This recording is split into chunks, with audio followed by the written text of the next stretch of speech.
Uh. Yeah. Yeah. Olá, sejam todos bem-vindos à terceira edição do Oftalmo Podcast. Tal como todos os outros, hoje trazemos um tema, uma conversa bastante sugestiva. Vamos falar sobre a diabetes e o olho.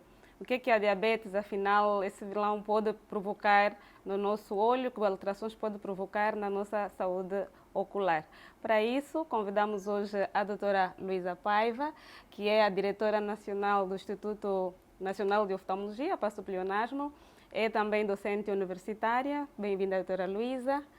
Já todo mundo conhece o Oftalmo Team, a doutora Eliana de Oliveira, Olá, a doutora Nania Mutenga, muito bom dia. Então, vamos dar início à nossa conversa, já com a nossa anfitriã, doutora Luísa. Seja muito bem-vinda uma vez mais.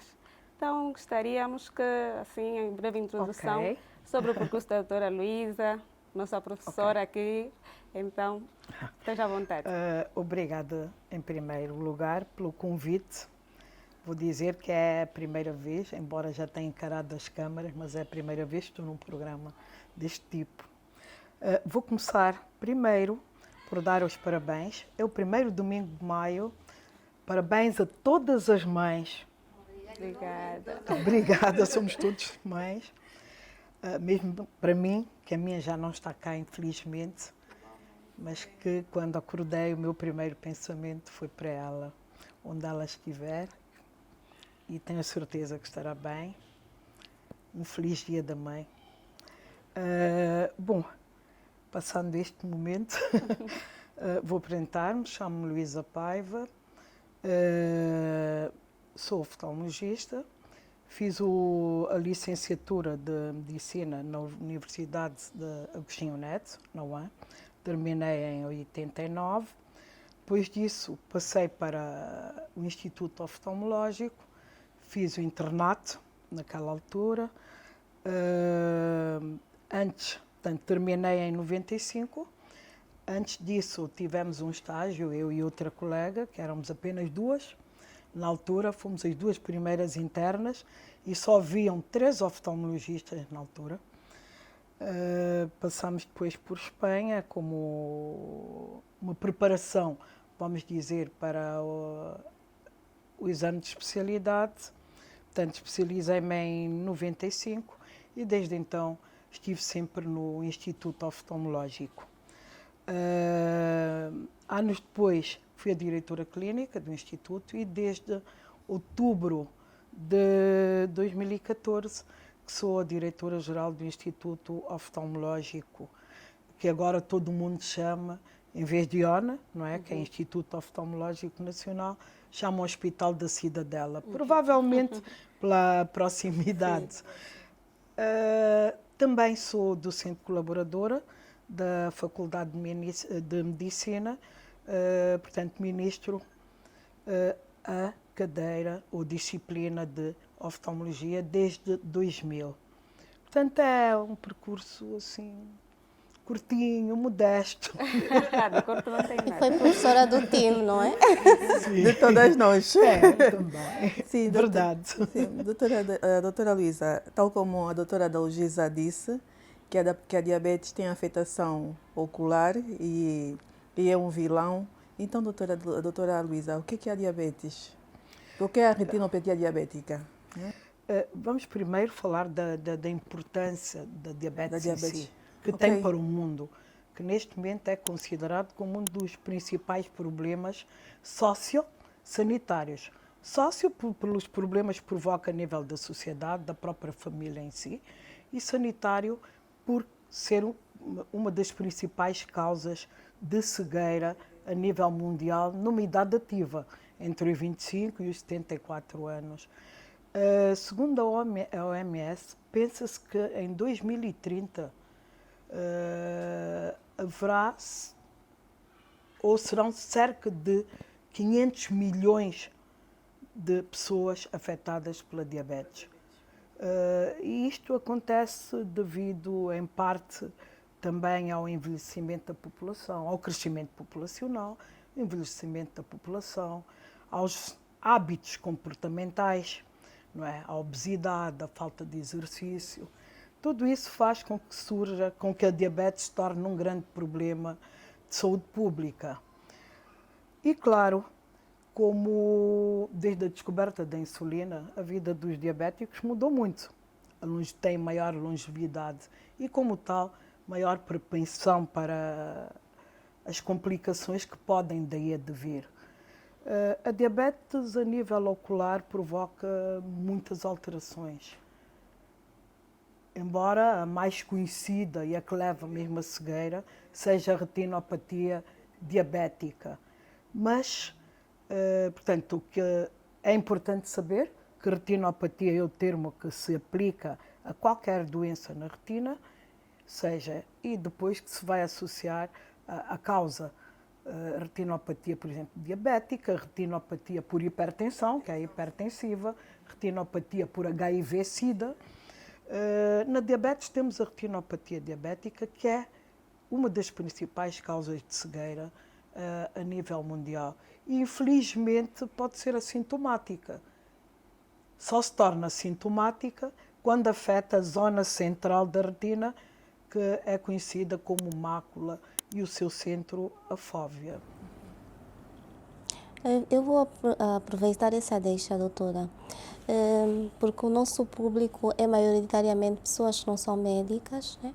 Qual dos sintomas ou qual é o sintoma mais precoce da retinopatia diabética ou da diabetes no ocular? E destes, qual é o que causa maior preocupação a nós como oftalmologistas? Bom, a nível dos pacientes, logicamente, ele só ocorre ao hospital quando tem baixa de visão. E que, infelizmente, pode aparecer no estadio já tardio, quando afeta a mácula.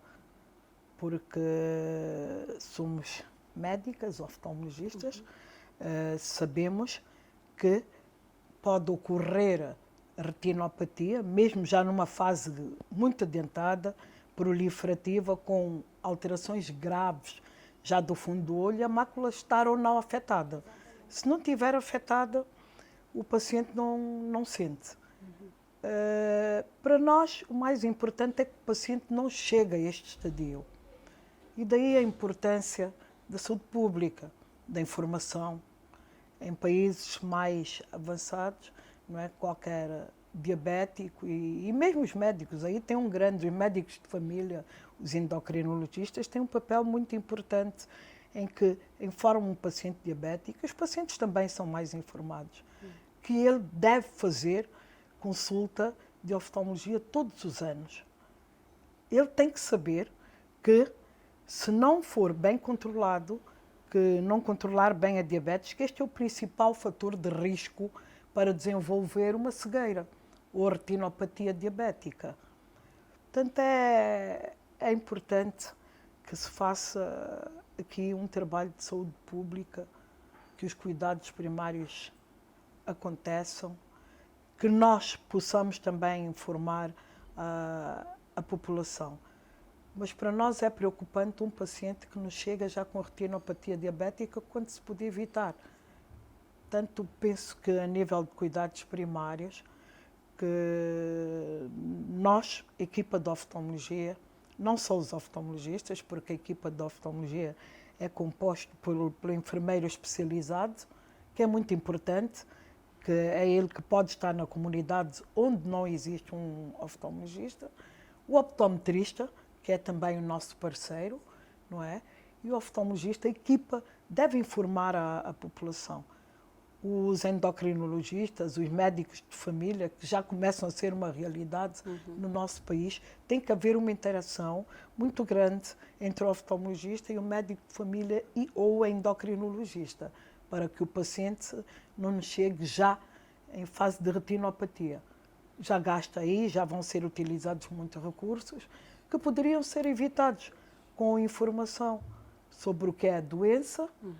O doente tem que saber que uma diabetes não controlada ao longo dos anos pode levar a que ele tenha retinopatia e que segue, e que, portanto, deve ter um controle estrito sobre a sua doença, deve saber que outros fatores coadjuvantes podem piorar a sua doença, como doenças sistémicas como a hipertensão arterial, que é uma das piores, a obesidade, a falta de exercício, os hábitos nutricionais. Portanto, tudo isto é muito importante. Portanto, há que fazer mesmo trabalho de saúde pública, os cuidados primários têm que funcionar para que o doente que nos chegue seja aquele que, depois de 20 ou 30 anos da doença, que vai desenvolver então a retinopatia, porque isso também está provado, embora não saiba porquê, e eu própria já tive essa experiência, de pacientes com mais de 15 ou 20 anos de evolução e sem retinopatia. Isso pode acontecer também, mas o que a literatura diz e que nós vemos na prática, e quanto pior controlado ele estiver, mais cedo vai aparecer a retinopatia, mais grave será. Portanto, o controle da hiperglicemia é essencial. Doutora, pronto, já uma abordagem muito grande sobre a retinopatia diabética. Entretanto, pronto, a doutora falou também dos colegas endocrinologistas, internistas e agora a medicina geral que tem mandado pacientes, que têm visto os pacientes às vezes primeiro do que as especialidades em si. Sim. Nesse caso, por exemplo, o paciente diabético foi visto numa consulta de medicina interna, depois o médico pede a nossa avaliação. Como é que nós dizemos, pronto, o diagnóstico está feito, esta é uma retinopatia diabética, assim em termos um bocadinho miúdos Sim. para quem nos acompanha. O diagnóstico da retinopatia diabética. Quero saber como é que podemos chegar ao diagnóstico. Geralmente existem várias técnicas. Primeiro, a história clínica. Uma boa história clínica, não é? Dá-nos já praticamente o diagnóstico. É importante saber que este paciente, quando nos é encaminhado por um colega, saber, ele de certeza que já vai fazer uma informação, saber que tipo de diabetes tem, se tem diabetes tipo 1 ou tipo 2, sabe-se que a retinopatia em diabéticos do tipo 1 podem aparecer depois de 5 anos, mais ou menos, mas tipo 2 deve ser observado logo no momento, porque geralmente são indivíduos que já podem ter a doença e sem o saber há muito tempo. Portanto, depois de sabermos, e essa informação já nos é trazida pelo paciente, sobre o tipo de diabetes que tem, sabermos se está ou não controlado, se faz o controle, há quantos anos tem, que é muito importante, porque sabe que também é um fator de risco. Quanto maior os anos de evolução da doença, maior a probabilidade de ter retinopatia diabética, o controle. E isso aí é importante que o clínico geral, se puder, que o mande também já com uma glicémia e com a hemoglobina glicada. Esta é que nos vai dizer realmente se o paciente nos últimos 3 a 4 meses está ou não controlado, porque a glicémia dá-nos o teor da glicose no sangue naquele momento. A glicada não, ou glicosilada, como alguns chamam. A hemoglobina glicosilada fala-nos do estado de controle deste paciente meses atrás. Aí vamos passar, depois de tirarmos a história, vermos se tem ou não patologias associadas, ver os fatores de risco, principalmente a hipertensão arterial. Um diabético com uma pressão arterial acima de 150/90 já é um fator de risco grande, portanto a sua pressão deve estar mais baixa, não é? Deve estar bem controlado. E passamos depois então para o nosso exame físico. Consiste na medida da acuidade visual, que é importante que a tenhamos, faz parte do exame físico da oftalmologia, mas que enquanto não virmos o fundo do olho dilatado, uma visão de 100% ou de 10% não quer dizer muito. Só depois de observarmos o fundo do olho e com dilatação. É importante também que tenhamos depois exames complementares, exames de apoio, alguns microaneurismas, que são pequenos pontos hemorrágicos, que são os primeiros a surgir quando há uma diabetes. Portanto, aquilo é como se fossem os pontozinhos avermelhados, uns pontos de alfinete, como se fosse uma picada de alfinete no fundo do olho. Portanto, na retina, que é a parte mais externa do olho, mais interna do olho, que só temos acesso quando dilatamos e vemos com um aparelho especial. Vermos se tem microaneurismas, importa dizer que devemos sempre ter o apoio de um exame complementar, que é a retinografia, porque às vezes pode passar-nos despercebido um ou outro pontinho, um microaneurisma, e com este exame já vai ser bem mais fácil, consegue-se visualizar melhor. Se já tiver alguma alteração, dependendo do que vamos encontrar, não é? Porque os achados ao fundo do olho não são patognomónicos, quer dizer, não são próprios só da diabetes. Há também da hipertensão, sim. Há outras doenças que podem também cursar com esses sinais encontrados ao fundo do olho. O que nos vai mesmo orientar é a disposição, eu digo a disposição, que é característica na diabetes. Dependendo da fase que nós encontramos, ou das lesões, do tipo de lesões, se tem algumas dispersas, porque há uma classificação em que podemos classificar a retinopatia diabética em leve, moderado ou grave, que é a não proliferativa, e depois a proliferativa, que é a que cega realmente, porque provoca alterações muito severas dentro do olho e que o tratamento também já vai ser muito mais difícil. A partir daí, e com apoio de outros exames também existentes, como por exemplo a tomografia de coerência óptica, que é como se fosse um raio-x do olho, ou uma tomografia verdadeira do olho, com apoio da angiografia fluorescênica, que está a ser um bocadito afastada, porque há outro exame, que é a OCT Angio, portanto, em que já não usam métodos invasivos. A fluorescenografia, uma pessoa usa um contraste numa veia do antebraço e vemos a passagem do corante dentro do olho. De qualquer forma, ainda continua a ser usada, porque se houver uma alteração da mácula e for isquémica, é muito importante.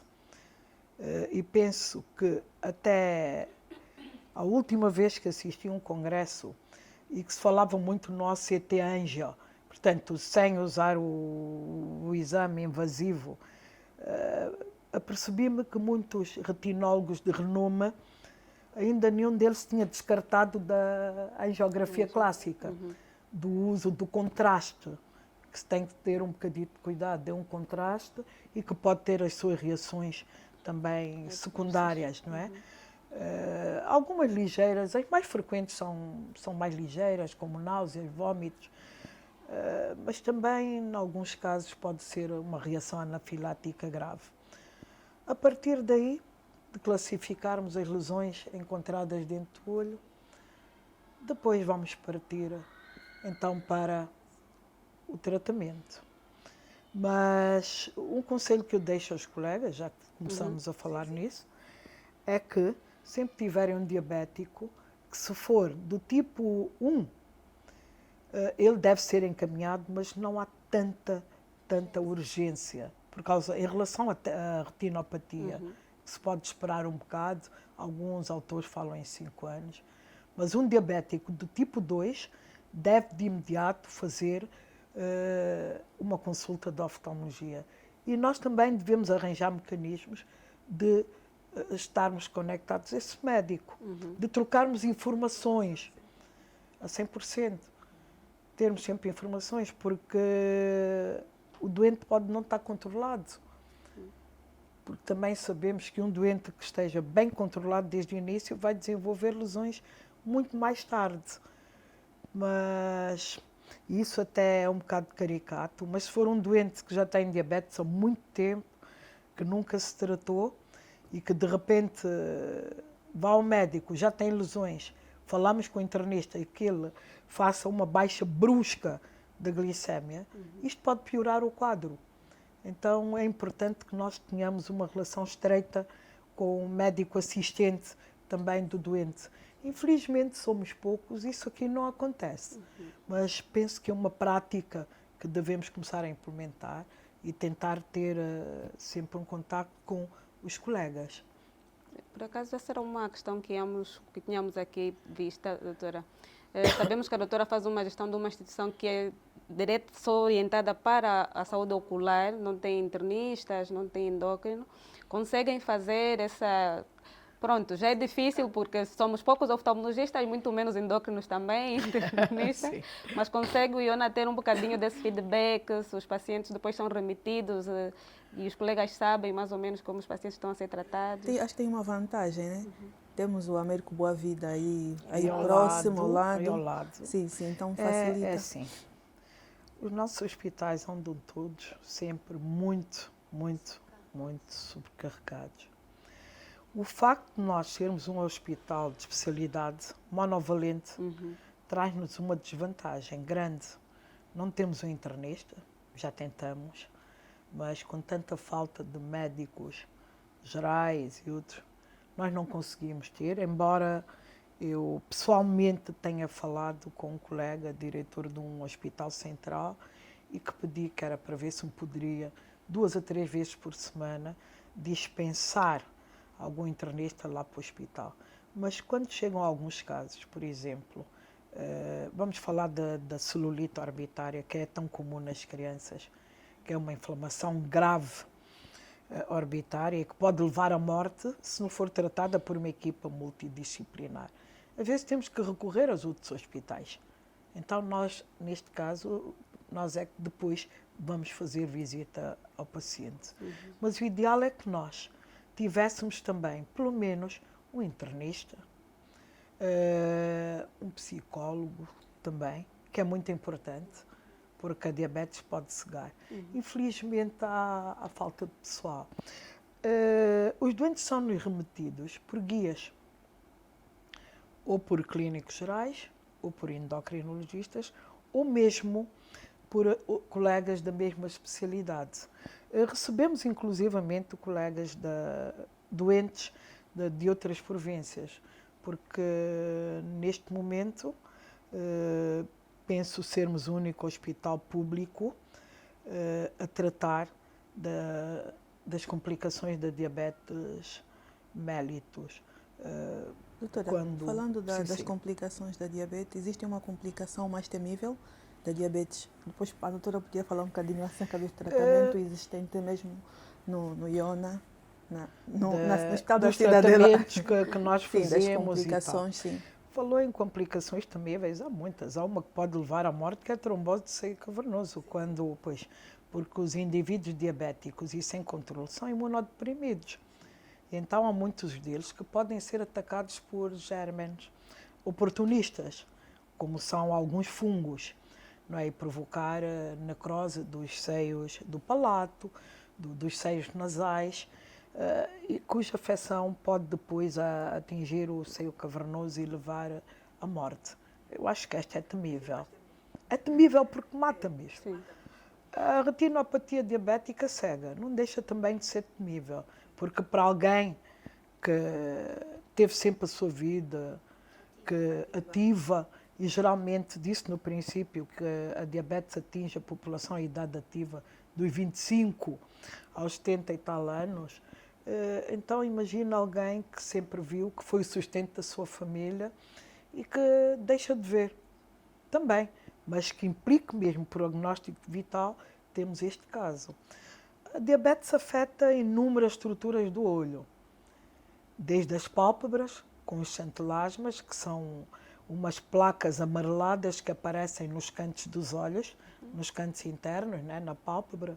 Vemos como uma placa amarelada que faz um semicírculo, acompanha quase que o desenho do olho. Pode ser superior e inferior. Aí há que fazer também um estudo também a nível lipémico, para sabermos como é que estão os lípidos deste indivíduo, se estão aumentados, se estão ou não. Podem aparecer as blefarites, infecções da pálpebra ou os ordelos. Os ordelos são os terçolhos, o vulgar terçolhos, como chamamos, não é?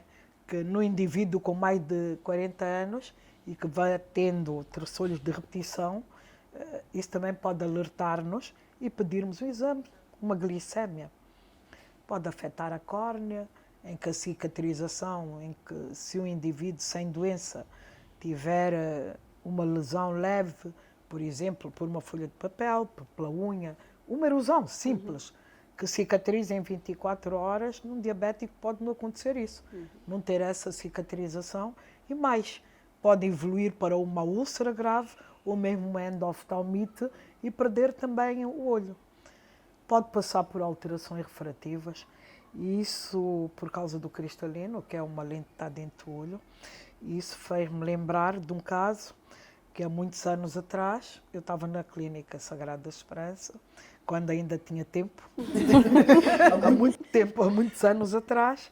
Isso é muito importante da refrativa. Pois, havia um workshop e que de repente entra para ali uma colega, acho que era uma enfermeira, e que, trazida pelas colegas porque ela estava dentro da sala e que notou que tinha deixado de conseguir ler, que estava bem a acompanhar os slides e de um momento para o outro deixou de conseguir ver ao perto. Ela entrou em pânico, entrou logo ali com os olhos fechados, fiz-lhe a história, disse que não tinha nada, mas pedi logo, por precaução, uma glicémia, porque não é normal alguém estar bem e de repente deixar de ver. A primeira coisa é pensar nisso. E realmente ela estava com hiperglicemia, não sabia que era diabetes, que era diabética. E nós sabemos que quando há uma hiperglicemia crónica e com níveis muito elevados, que o cristalino a glicose pode entrar para o cristalino e provocar alterações refrativas. Essas alterações refrativas podem tender tanto para a miopia, quer dizer, deixar de ver, e isso é súbito, de repente deixar de ver para o longe, como uma baixa muito brusca da glicémia levar a hipermetropia, que é não conseguir ler. Já vi esses dois extremos, de pessoas que deixaram de ver de repente para longe ou deixar de ver para perto. Nestes casos, temos de ter uma atitude prudente, não graduar o paciente. Já tive um que era muito ocupado e que assinou um termo de consentimento. Queria graduar assim mesmo? Não, que disse que não poderia dar-se o luxo de esperar que a glicemia baixasse. Queria fazer o tratamento, mas que o tipo de trabalho que ele tinha exigia visão, que tinha que ver. Então, ele assinou o termo de consentimento e dei-lhe a prescrição de óculos, porque ele sabia que depois de 1 a 2 meses que aquele par de óculos já não iriam servir. Pois, e falamos no cristalino, vamos passar para a catarata, até chegarmos à parte de dentro, a mais posterior do olho. A catarata também se pode formar, também por causa da hiperglicemia crónica, por causa da mudança, é uma explicação muito técnica e também não é tão fácil, mas que quando a via normal da glicose, quando está saturada, não é? Ela é transformada em sorbitol e então aí começam a surgir outras alterações como a catarata. A catarata no diabético, se for no indivíduo mais velho, vai aparecer mais precocemente e pode ser de um tipo complicado. Chamam também que pode aparecer outra catarata como se fossem pequenos flocos dentro do cristalino, mas é uma catarata que interessa saber que é mais precoce e que é mais frequente no indivíduo com catarata do que um não catarata. Saindo daí, entrando mais para dentro, também podemos ter alterações no vítreo, em que aparecem algumas formações calcárias que chamamos de halose asteroide, não é? Já vi algumas, são um bocadito mais frequentes e que se podem facilmente confundir com outro tipo de halose, provocado, portanto, assim que cintilantes, não é? Por depósito de gordura. Mas é um quadro que para nós é muito bonito ver aquilo, parece um céu estrelado. Lembra o Natal. Lembra mesmo. Muitas estrelas. E logo a seguir, então vamos ter a afecção da retina, com a retinopatia diabética e o edema macular, que é a principal causa de perda de visão. Porque a retinopatia, se for a forma proliferativa também, cega bastante. Mas eu acabo por achar que o edema macular, por ser assintomático, não é? Às vezes, e de tratamento mais difícil entre aspas. Se for uma retinopatia proliferativa, no início, a panfotocoagulação, que já é um tipo de tratamento, a fotocoagulação da retina pode resolver. Mas para o edema macular, a fotocoagulação resolve alguns casos, mas não todos. E às vezes piora um bocadinho, doutora. Às vezes pode piorar e mais. Uma coisa que é muito importante, uma pessoa inexperiente pode deixar o doente, um médico inexperiente, pode deixar o doente sem visão central, porque pode impactar acidentalmente a zona máxima de visão, a zona central, a fóvea, e o paciente perder a visão central. Este paciente nunca mais há de olhar para nós, não é? Porque vamos provocar uma cegueira. É grave. Também é verdade que a intensidade do laser para aquela área central é muito menor, tem que se ter muito cuidado, tem que se ter uma certa experiência. Primeiro começa-se na periferia, não para o tratamento em si, porque quando tem retinopatia diabética, por exemplo, proliferativa ou muito severa, que já necessita da fotocoagulação, e se tiver também edema macular, vamos primeiro tratar o edema macular, só depois então é que passamos para a retinopatia proliferativa ou não proliferativa grave. O importante é não deixar que surjam aqueles quadros associados à isquémia ou à falta de, para as pessoas entenderem, a falta de territórios vascularizados. Porque quando isso acontece, há uma série de fenómenos, não é, que se desencadeiam e que podem depois levar a oclusões vasculares. Essas oclusões são graves. Deixam territórios com falta de vascularização e aí então vamos precisar de tratamentos. Bom, sim, doutora. Sim, doutora. Falando a doutora falou do laser, falou do tratamento para o edema macular. No Iona, na Cidadela, sim, na Cidadela temos disponibilidade do tratamento? Sim. Para além do laser, que eu disse que resolve em alguns casos, noutros não. Pensa-se que em 50% dos casos só o laser para a mácula não resolve. Então há outras terapias, que são os fármacos antiangiogénicos. O mais utilizado aqui entre nós é o bevacizumab ou o Avastin. Nós somos um hospital público e neste momento já nem usamos tanto o Avastin. Usamos o bevacizumab, mas um genérico, que é um terço, que nos custa um terço, do Avastin. Usamos e utiliza-se muito. Na Cidadela, sim, temos os 3 tipos de tratamento. Temos o tratamento com a laser, portanto fazemos o laser e por mês temos uma média de 35 a 40 pacientes que fazem laser no olho. Não vou especificar qual, vamos só falar de laser. O segundo ato cirúrgico que nós temos depois da catarata são as injeções intravítreas. Fazem-se muitas, bastantes. Posso, sem receio, ontem ainda dei uma revisão zita nos dados trimestrais e vi que só em janeiro nós fizemos 80 injeções intravítreas de Avastin. Mas a nossa média costumam ser de 45, às vezes 50 injeções intravítreas de Avastin. Portanto, também temos este tratamento, que é muito utilizado na atualidade. Para além deste antiangiogénico, temos também os corticoides, a triancinolona. Infelizmente, ainda não temos dispositivos de libertação lenta, porque as injeções intravítreas, há um protocolo que se fazem as 3 injeções, mas também pode às vezes fazer-se 1, 2, depende, irmos seguindo os pacientes, não é? Vamos fazendo o seguimento através do OCT, ou da tomografia, como já lhe chamamos. Não temos ainda os implantes intravítreos, são os Urdex e outros. são demasiado caros. Tentei este ano, que temos um orçamento maior, infelizmente houve algum problema com a venda aqui para a África, para Angola. Talvez consiga, prometeram-me que iam ver como é que iriam conseguir, mas tive um problema, não consegui importar os implantes de libertação lenta, porque isso evita que o paciente vá muitas vezes ao hospital, evita que faça muitas injeções, porque elas não são isentas de risco, não é? São injeções aplicadas para dentro do olho, que é uma câmara estreita.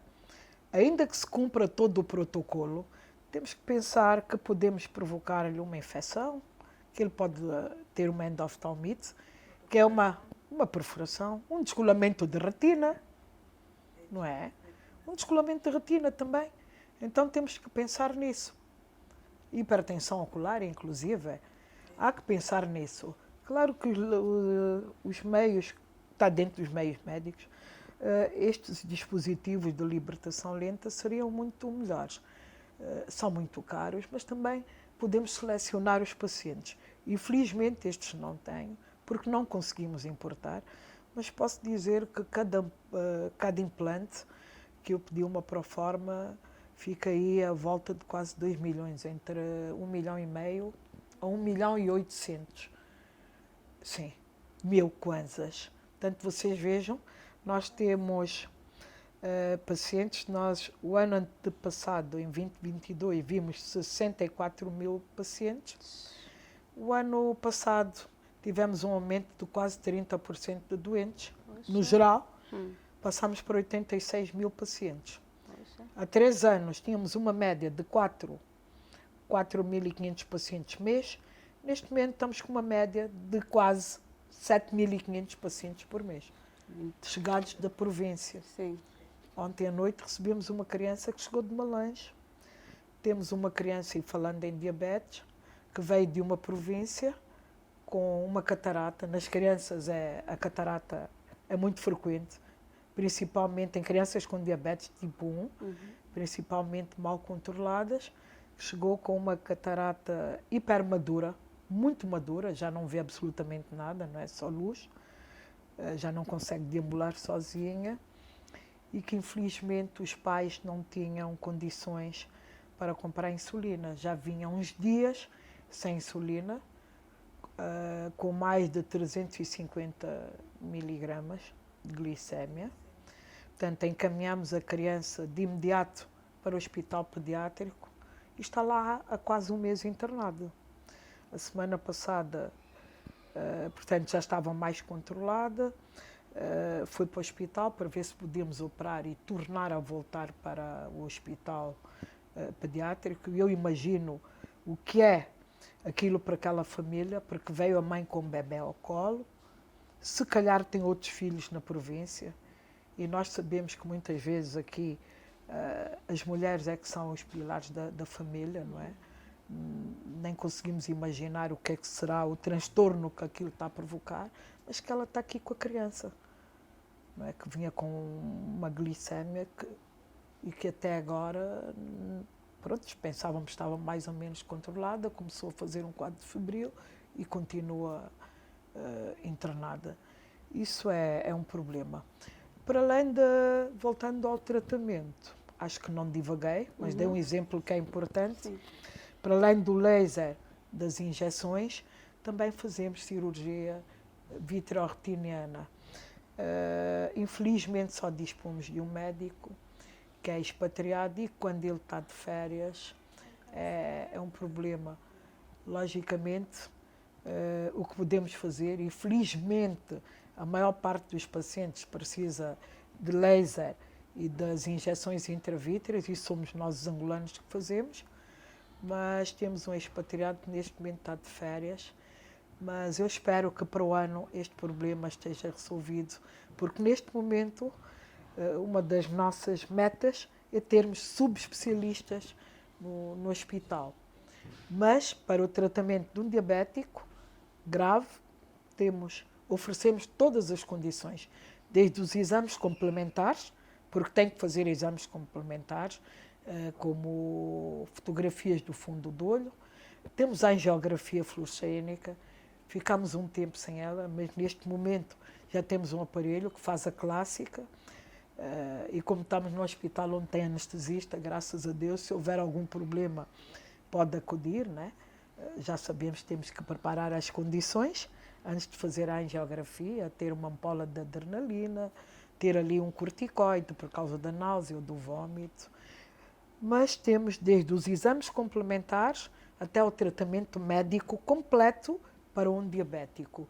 Neste momento, não é necessário um diabético ser evacuado para fazer o tratamento médico, a não ser que seja aquele que... Mas mesmo que tenha um edema macular crónico, os corticoides podem resolver. Embora os corticoides possam ter mais complicações, a chance de endoftalmite e de desenvolver uma catarata é maior que se for o bevacizumab, não é que se for o Avastin. Mas, sim, temos as condições. Puxando um bocadinho a brasa para a nossa sardinha, doutora, eu costumo dizer que os olhos são a janela da alma e do corpo. E que um oftalmologista bem treinado consegue diagnosticar no fundo do olho, né, com a lente, inúmeras doenças. E nessa senda, eu gostava de saber, doutora, se existe algum programa do Ministério para um rastreio em massa, uma vez que a diabetes é uma doença responsável por afetar uma população maioritariamente jovem e idade ativa. Existe alguma estratégia para que se possa fazer rastreios depois dar sequência ao tratamento de forma antecipada? Eu sou o Ministério. Por isso é que eu estou a fazer essa pergunta. Eu represento o Ministério da Saúde. O Instituto Oftalmológico é um hospital de referência. Toda a gente conhece, é pequeno. Quando se passa por ali, fica-se um bocadito horrorizado ao ver as pessoas que enchem, que estão na rua, porque já não temos lugar lá dentro. E esta realidade vai se tornando cada vez pior, porque cada vez mais recebemos pacientes, não só de Luanda inteira, que alberga 1/3 da população de Angola. Eu não sei quantos milhões somos atualmente, mas estamos aí nos 10, 11, entre os 9 e os 11 milhões. Acudimos a população de Luanda, somos o único hospital público. Embora exista oftalmologia em alguns hospitais, mas são hospitais multidisciplinares e onde têm outras prioridades. Então, nós, Instituto, e representamos o Mensa, como disse, nós temos já um plano de ação que é entregue ao Ministério todos os anos. Não quer dizer que faça uma cobertura ideal aos cuidados primários oculares, né, aos cuidados oculares primários, mas temos um plano de vários rastreios ao longo do ano. Às vezes, alguns colegas dizem, vamos fazer um rastreio, geralmente vemos entre 500 pacientes, são 500 a ir para o hospital. Não são 500 a ir para o hospital. 10 a 15%, às vezes a 20% é que vão para o hospital. Porque o resto nós vemos, né, e no rastreio nós fazemos um exame oftalmológico completo, o resto vai para as ópticas. A maior parte que são as ametropias. E eu até aproveito para fazer agora um apelo à população. As pessoas que precisam só de óculos devem ir às ópticas. O optometrista, que não é médico, e temos de ter consciência disso, é um parceiro nosso, a nível primário, mas não é médico. O optometrista, ao graduar o paciente, se notar que ele não melhora, ou alguns podem ter um aparelho para medir a pressão, que o doente tem, se notar algo de estranho, tem que dizer ao paciente, o seu problema não são óculos, você tem que procurar um oftalmologista, porque é crime um optometrista prescrever medicamentos ou tratar um paciente. Isto é exercício ilegal da profissão. Não pode fazer isso. Infelizmente, sei que por aqui, e não só aqui, mesmo em países desenvolvidos, ultimamente têm estado em conflito permanente com a classe de optometria, porque eles pensam que podem também ter algumas competências e que não é bem assim. Mas o Instituto tem feito muitos rastreios, fazemos rastreios visuais à população e todos os casos encontrados de patologia, sejam diabéticos ou não, são então encaminhados lá para o Instituto, onde vão receber um tratamento mais diferenciado. Este ano, atrevemos um pouco mais e saímos da nossa zona de conforto e fomos a uma província do Namibe, onde fizemos também um rastreio visual. Vimos mais de 1.300 pacientes nos 5 dias, não é, úteis. Operamos 253 pacientes.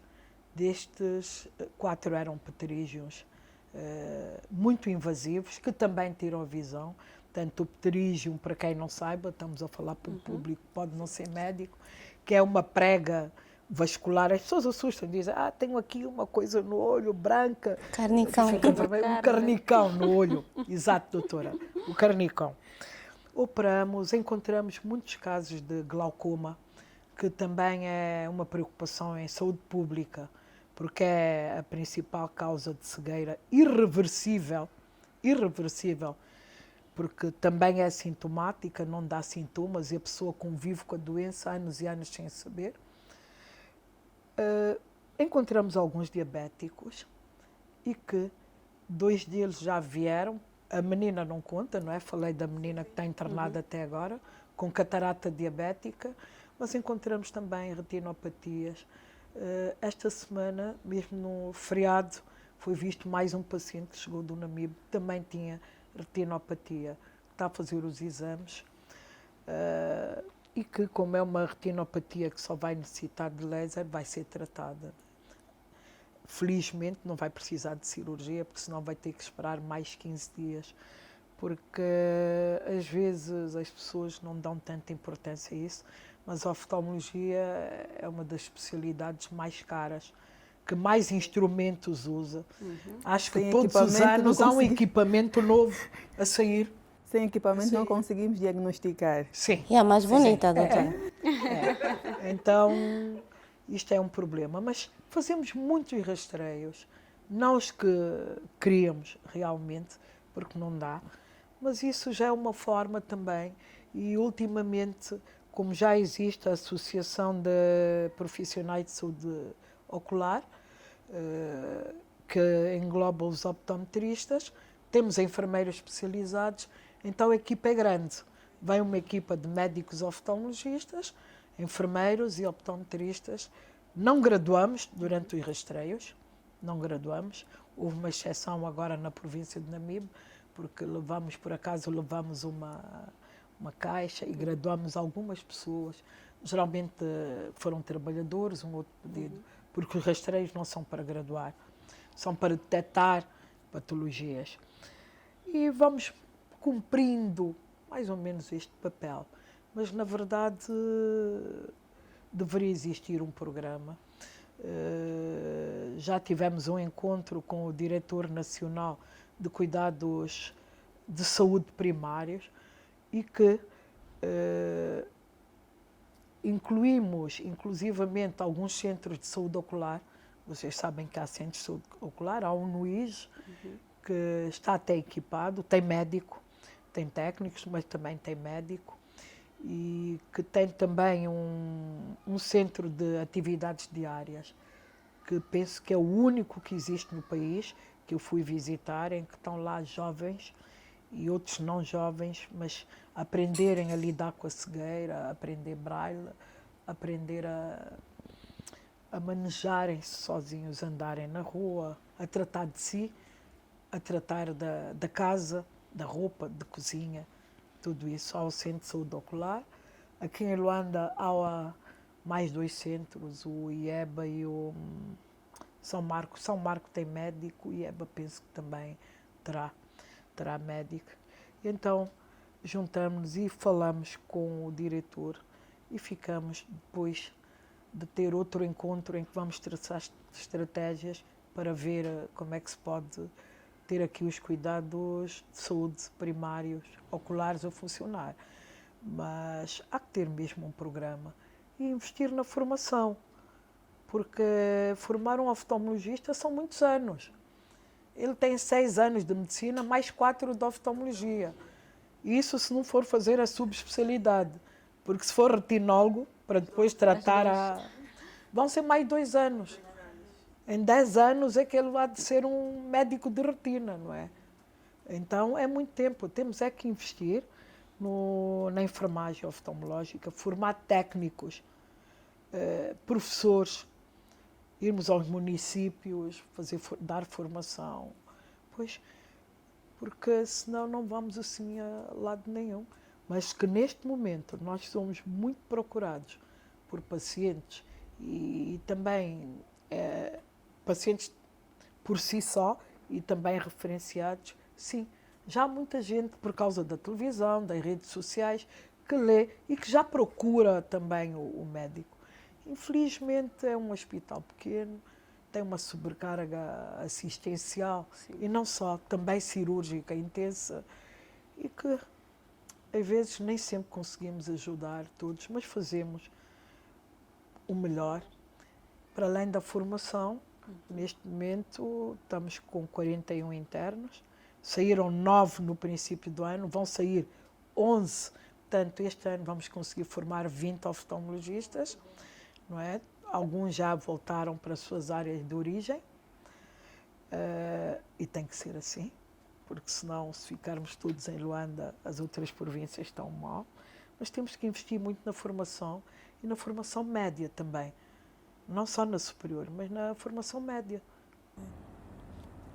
E como é que tem sido, doutora, fugindo um bocadinho dessa parte, aproveitando que agora falou sobre a formação, como é que tem sido conciliar, né, a atividade clínica, a área formativa e ainda a parte administrativa? Eu ultimamente tenho dito que eu agora sou mais administrativa do que clínica. É assim, eu às vezes conto isso e parece uma anedota, mas eu não escolhi oftalmologia, não escolhi medicina. Não escolhi medicina.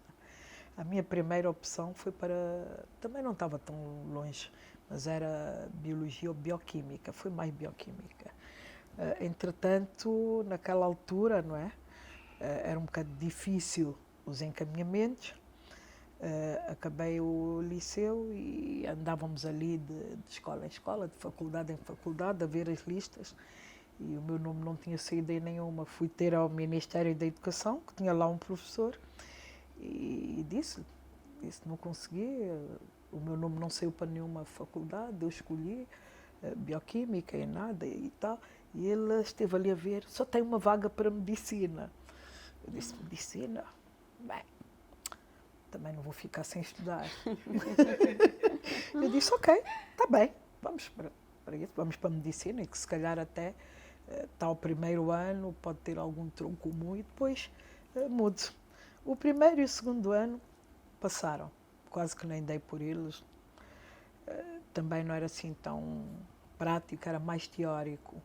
Mas aqui no terceiro ano começa-se a ter contacto com os pacientes. E graças a Deus descobri que gostava, afinal. Sim, que gostava.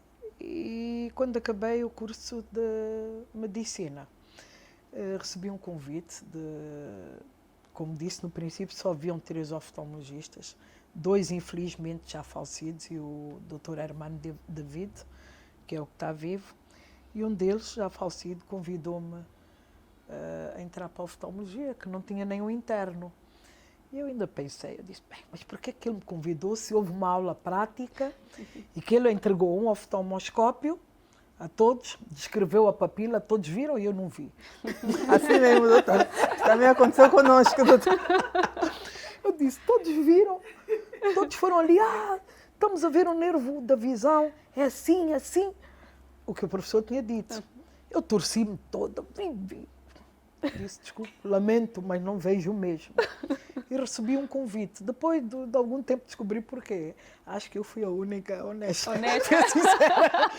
Porque quem nunca pegou no oftalmoscópio, pega a primeira vez, sem dilatação, não vê nada. Não vê nada. E acho que foi por isso que ele me convidou. E descobri também outra paixão na oftalmologia. E durante muitos anos dediquei muito à parte clínica. Sou uma apaixonada pela parte clínica. Mas depois, quando o diretor saiu, pronto, alguém tinha que ficar. Ele indicou-me, provavelmente deve ter visto alguma coisa em mim, não é? Indicou-me. Foi muito difícil no princípio. Foi extremamente difícil. A doutora Ana acompanhou, porque o hospital estava a atravessar uma fase muito má, sem orçamento próprio, e para podermos reerguer-nos foi muito difícil. E a doutora Ana faz parte do grupo de primeiros internos, não é? Que foram, portanto, para o hospital na fase em que o hospital se estava a reerguer. Eu fiz o internato lá, mas isto em 90, sim, o hospital foi aberto em 90, foi quando entramos. Eu e as outras colegas mais velhas, não é? Da minha idade, não vou dizer quantos anos tenho, mas podia ser a mãe de qualquer uma de vocês. Eu e outras colegas fomos as primeiras a fazer ali o internato. O hospital funcionava bem, mas depois teve um período um pouco negro, porque a falta de orçamento, quando se depende de terceiros, é terrível, porque os terceiros não conhecem as nossas prioridades, as nossas realidades. Mas, neste momento, tento manter uma consulta, para não me esquecer. A Faculdade de Medicina, estou assim meio estremecida, porque temos muito trabalho no hospital, demasiado trabalho no hospital. Tivemos um infortúnio foi um embate violento, a morte do nosso diretor pedagógico, há 2 meses, só há 2 meses, uma pessoa aparentemente saudável e que estava ali, cumpriu o seu papel, que infelizmente faleceu, que deixou ali um buraco. Pronto, temos uma colega com quem ele já trabalhava, já estava a ensinar-lhe os primeiros passos, e com a ajuda de alguns subespecialistas que temos no hospital, estamos a reorganizar-nos, mas isso foi um embate. E ela já me avisou, disse: doutora Luísa, tem uma aula que é para si. Eu disse: ora bem. Eu disse: ok. Também é verdade que, embora esteja mais dedicada agora à gestão, porque quando se começa mesmo, quando se vai para a ala administrativa, quase que nos esquecemos da clínica, porque não conseguimos fazer mais nada. Temos um corpo diretivo, é verdade, tem uma direção clínica, tem uma direção administrativa da enfermagem, mas são muitos os problemas dos hospitais. São muitos os problemas. E no fim de tudo, eu sou a supervisora, não é? Acabo por ser a supervisora de tudo que os outros fazem. Mas continuo a gostar bastante de clínica, sim, mas está a ser um bocadinho difícil conciliar. Mas fui sempre muito clínica, muito. Então, doutora Luísa, para terminar, conselhos para os nossos ouvintes, os nossos pacientes? Ok. Em termos de oftalmologia, há vários. Vamos começar pelos pequenitos. Vamos generalizar um bocadito. Por exemplo, nós não temos o hábito, se calhar também por haver poucos serviços de oftalmologia, mas agora já há mais óticas. Embora não seja aconselhável a primeira consulta de uma criança, não é, de 3, 4 anos ser feita por um optometrista. Eu aí não concordo muito. Penso que se deve fazer um rastreio visual a uma criança entre os 3 e 4 anos, ou antes, caso os pais notem alguma anomalia. Qualquer anomalia que notem, o desvio do olho, e infelizmente Às vezes ouço alguns colegas dizerem, tem um olho torto, espera até aos 5 anos. Não. Isto é um erro grave, porque um olho desviado, em 20% dos casos, pode ser o primeiro sinal de um tumor altamente maligno, que é o retinoblastoma. Portanto, quando se nota o desvio dos olhos num bebê, tenha 6 meses, tenha 1 ano, 2, 3 anos, tem que ser levado de imediato a um oftalmologista, não a um técnico. Tem que ser levado a um oftalmologista, porque pode ser o primeiro sinal grave. Pode não ser até um tumor, mas pode ser que a criança tenha uma diferença de graduação entre os 2 olhos, e para não ficar depois com o olho preguiçoso e que passa aquele período, porque nós temos um período para aprender a ver, de plasticidade sensorial, não deixarmos passar este período, pode precisar de óculos e depois de um tratamento de reabilitação visual. Portanto, toda criança deveria ser submetida, caso os pais, e eu realço isso, caso não notem nada de grave, deveria ser submetida a um exame ocular e também auditivo. Sim. Assisti a um seminário sobre o autismo e então vi a importância que muitas crianças que não são verbais e que também têm problemas auditivos, portanto, deveriam passar por estes exames. As crianças um bocadito maiores, também fazer o rastreio de uma metropia, ver se precisam de óculos, porque a maior parte dos defeitos de refração, as miopias leves e tais, aparecem por volta dos 6, 7 anos ou na adolescência. Subindo um bocadito mais, vamos depois para o glaucoma, que aparece em idades, não é? Uma pessoa de 40 anos ainda é jovem, né? É jovem. Eu, quando tinha 18 anos, não é? Pensava que alguém com 40 anos era velho. Agora não, é jovem. Então, aos 40 anos, temos que pensar no glaucoma, porque o glaucoma provoca uma cegueira que é irreversível. E o que é pior é assintomática. Qualquer um de nós aqui na sala pode ter glaucoma sem o saber, porque o glaucoma o que retira é a visão periférica. A central, a que nos permite ler, não é? É a última a perder-se. Então pode ter glaucoma sem o saber.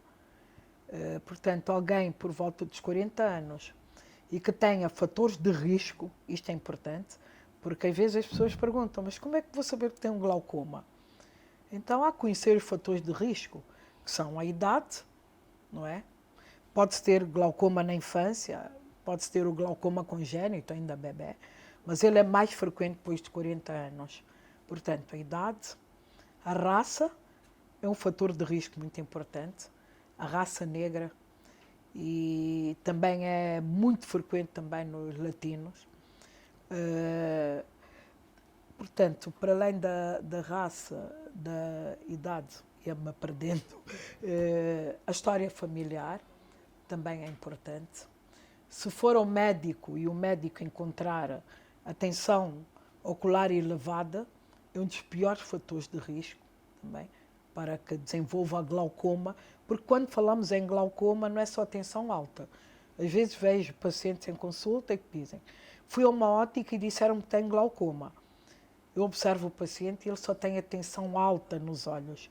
Ainda não tem alterações no nervo óptico nem no campo visual. Então não vamos falar em glaucoma.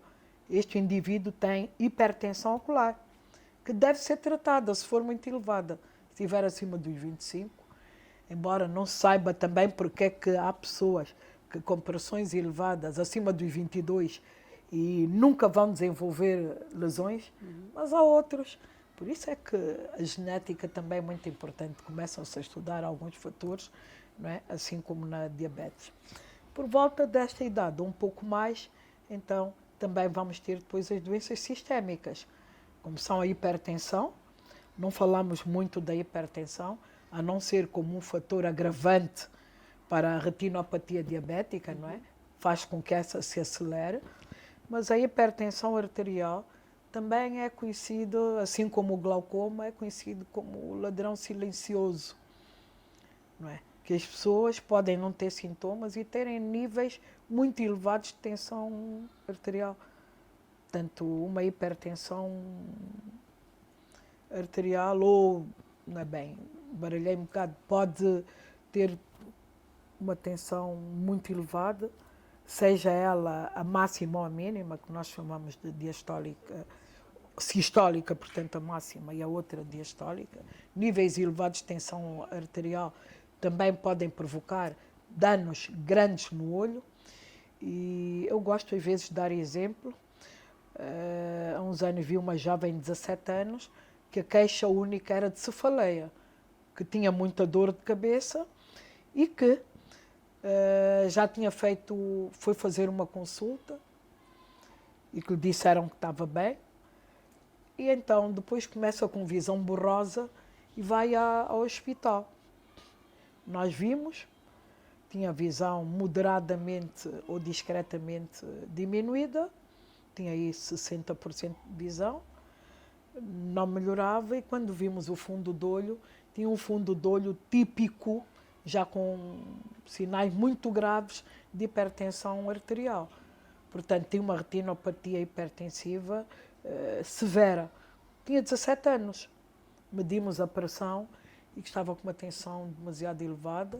Mandámos para o médico, fez estudos e afinal tinha um tumor a nível da glândula suprarrenal, né, que pode dar aqueles níveis tensionais muito elevados, que assustam quase, que uma pessoa olha e diz como é que ela consegue estar de pé com esses níveis, com 220, 230 de máxima e uma mínima de 14, mais ou menos. Esteve internada há bastante tempo, este caso nós fomos seguindo e tivemos outros. Portanto, há que controlar bem também a tensão arterial, né? Que pode levar a essa doença, que é a hipertensão arterial sistémica, e que também leva à cegueira. Não pensamos muito nisso, mas leva à cegueira, não só à morte, mas também à cegueira. A diabetes, que foi o nosso tema de hoje, que a diabetes também começa a ser mais frequente, embora exista diabetes tipo 1, que pode aparecer um pouco antes da puberdade, mas há tipo 2, em indivíduos acima dos 60 anos ou até menos, e que pode também cursar de forma sintomática, e o indivíduo só se aperceber que alguma coisa está mal quando nota baixa de visão. Então, um diabético hipertenso devem ser submetidos a controles anuais, dependendo da lesão encontrada, mas todos os anos deve fazer uma consulta de oftalmologia. Se o oftalmologista achar que não tem lesão, que é bem controlado, então pode repetir de 2 em 2 anos, isso depois vai depender um bocadito. Vamos passar para outra, que há uns anos atrás diziam que era acima dos 65 anos, mas que agora, não falei da catarata, se calhar vamos falar antes da catarata, que também é uma das principais, é a primeira causa de perda visual. Reversível. Enquanto que o glaucoma é irreversível. Por mais que façamos o indivíduo chegar já numa fase tardia, já não há nada a fazer. A partir daí vamos tentar controlar e fazer o máximo para que ele se mantenha como chegou, que às vezes é um bocado difícil. É difícil. A catarata, que é mais frequente, que embora apareça em qualquer idade, temos a catarata congénita, mas é mais frequente depois dos 65 anos, pode aparecer um pouco mais precocemente em pessoas com diabetes. A catarata tem tratamento, se não tiver outro problema dentro do olho, porque quando não chega com uma catarata já madura, aquilo é como se fosse um véu. É uma opacidade que está numa lente transparente, tornou-se opaca, nós não conseguimos ver. Há meios que nós podemos usar, de exames complementares, uma ecografia, que só nos vai dizer se as estruturas intraoculares, para além da catarata, se estão ou não no seu lugar. O resto não. Se tiver, por exemplo, uma retinopatia, se tiver diabetes associado, podemos não ver. Se não for proliferativa, podemos achar que está tudo bem e ao tirar a catarata, se tiver também um glaucoma de baixa pressão, vermos que o indivíduo pode não ter aquela visão, não é? Porque a partida, quando o indivíduo se vai submeter a uma cirurgia de catarata, pensamos sempre que vai ter a melhor visão possível. Mas nem sempre isso acontece. E não estamos a falar das complicações que podem surgir a qualquer médico, no intraoperatório ou o quê, mas pode ter uma lesão dentro do olho que passa despercebida porque ele já tem a catarata muito madura, então não se vê. E finalmente vamos falar da degeneração macular associada à idade, que é uma das principais causas de cegueira nos países industrializados.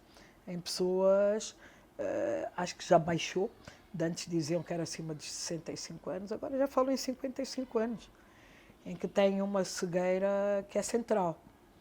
E que também há muitas terapias para isso, desde os anti-angiogénicos, aqueles que já falamos, não é? Da família do Avastin. Enfim, já de antes não havia tratamento para a forma seca, tem duas formas, a úmida e a seca, mas agora já se começa a falar num tratamento para a forma seca, que ainda não temos aqui.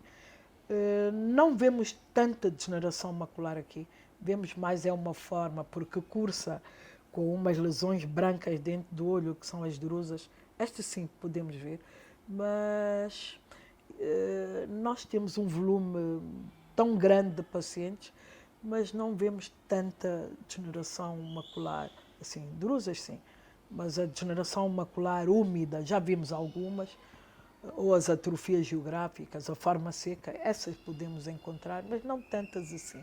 Portanto, o principal conselho é levar as crianças, antes de entrarem para a escola, para um médico.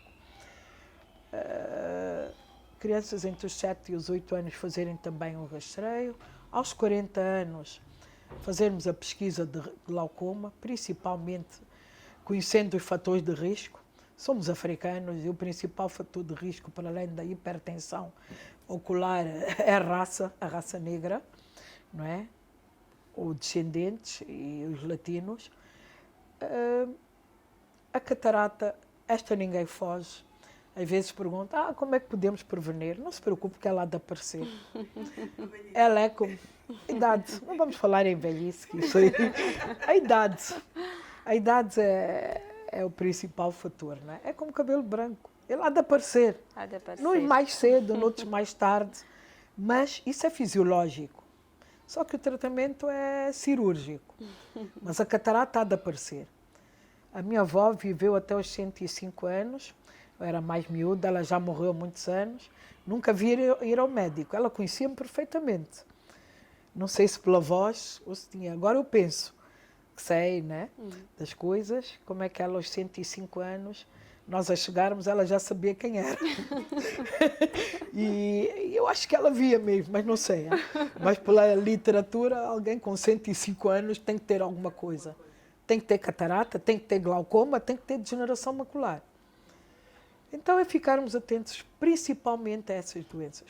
Quando temos doenças sistémicas, como a hipertensão, a diabetes, ou mesmo pessoas com HIV-Sida, devem também fazer exames. Não é raro sermos nós a fazermos o diagnóstico, não é? E já fizemos alguns, ou muitas vezes, de pacientes com a doença SIDA. Às vezes aparecem aquelas lesões típicas na face, não é? Por herpes zoster, ou então mesmo a retinopatia, que encontramos dentro do olho, por citomegalovírus, que está ligado. E já fizemos muitas vezes o diagnóstico primário de algumas doenças sistémicas, até de leucemias também, já fizemos o diagnóstico. Portanto, a doutora disse bem, os olhos são o espelho do corpo e da alma. Aliás, quando estamos em conversas informais, eu gosto muito de olhar para os olhos das pessoas, porque eles dizem-nos muita coisa. É verdade. Não é só por ser oftalmologista. Os olhos transmitem muita informação. Não sei se respondi a tudo, doutora, se gostaria de ouvir mais. Sim, da nossa alguma parte, coisa. penso que estamos terminados. Os conselhos foram dados. Chegamos ao final de mais um episódio do Oftalmo Podcast. Então já sabem, diabéticos, familiares diabéticos, amigos diabéticos, é bom que façam a consulta, não só de oftalmologia, mas uma consulta com um clínico geral, uma consulta com um médico internista, com um médico de família, que agora temos alguns, com endocrinologista, para que possamos fazer o rastreio. Já vimos da retinopatia diabética, que é uma doença que pode inclusive levar à cegueira. Então não nos esqueçamos, levar os nossos pequeninos também à consulta, porque existe a diabetes mellitus tipo 1, que aparece um bocadinho mais cedo. Estejam atentos, façam a consulta com a regularidade que se pede e não se esqueçam de acompanhar o Oftalmo Podcast. Até a próxima. Doutora Luísa, muito obrigada. Obrigada pelo convite. Gostei bastante, estava um bocado apreensiva, conforme disse, é a primeira vez. Mas, bom, e quando quiserem fazer o convite, quem sabe, talvez não seja eu, mas outro colega, mas foi uma experiência. Muito obrigada, boa, doutora, pela presença. E mais ainda para podermos transmitir a nossa população, já que somos tão poucos, alguns Exato. conselhos que poderão vir a ser muito úteis. Então, obrigada, Obrigada. doutora Ana. Obrigada, doutora. Tá. Ok.